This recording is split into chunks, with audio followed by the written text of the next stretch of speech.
Voici pourquoi un enfant russe que vous ne connaissez pas pourrait vous appeler tante ou oncle.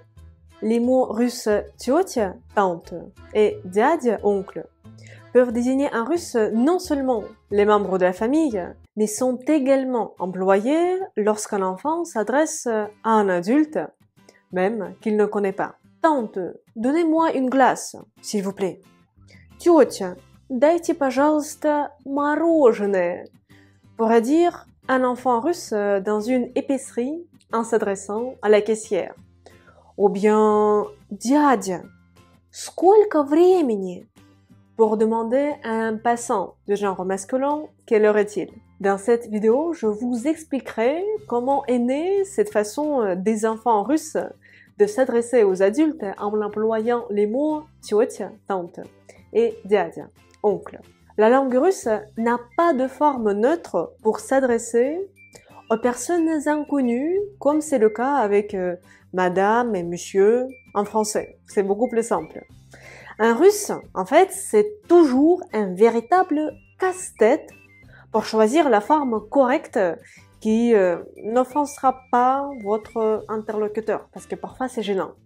Cependant, tout était beaucoup plus facile à la campagne. Et surtout au XVIIIe et au XIXe siècle, quand les habitants de village s'adressaient les uns aux autres comme des membres de la famille.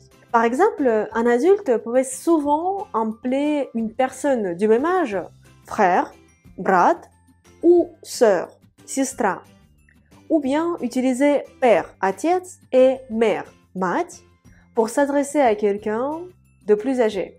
Tandis que pour un enfant, tout le monde était тётя, tante au pluriel, et дядя, oncle au pluriel.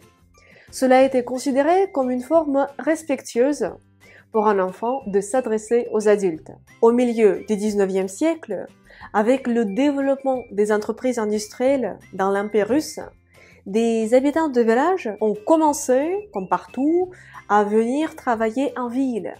Ils apportaient avec eux notamment leur mode de vie et leurs traditions. À l'époque soviétique, encore davantage de personnes ont quitté la campagne pour s'installer en ville. Même si les anciens villageois ont vite adapté la forme товарищ, camarade.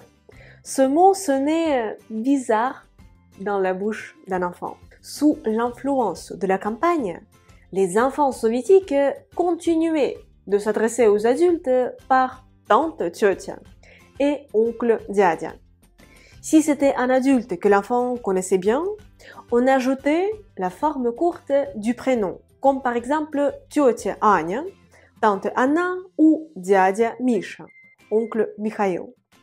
Dans une vidéo précédente, j'ai notamment expliqué pourquoi les Russes avaient différentes variantes de prénoms, comme la forme courte, longue, diminutif, les patronymes, et comment il faut les utiliser en russe. Et moi, personnellement, quand j'étais enfant, je disais à tous les adultes тётя et дядя. Cependant, de nos jours, cet usage commence à changer, et surtout dans de grandes villes. Aujourd'hui, la manière la plus, je dirais, moderne et respectueuse de s'adresser aux personnes qui n'appartiennent pas à notre cercle proche est soit d'utiliser un patronyme, soit de commencer la phrase par извините, ce qui signifie « excusez-moi ».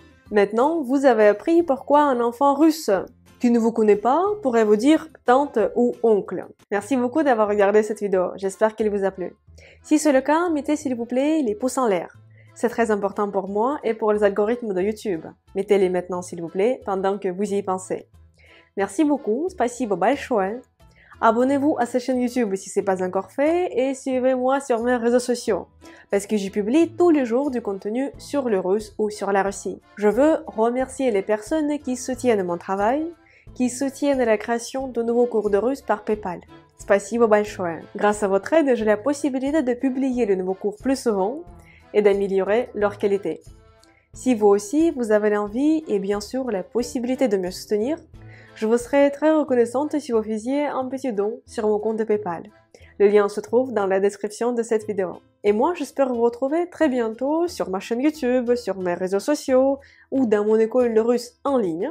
Et pour l'instant, je vous dis до свидания. au revoir.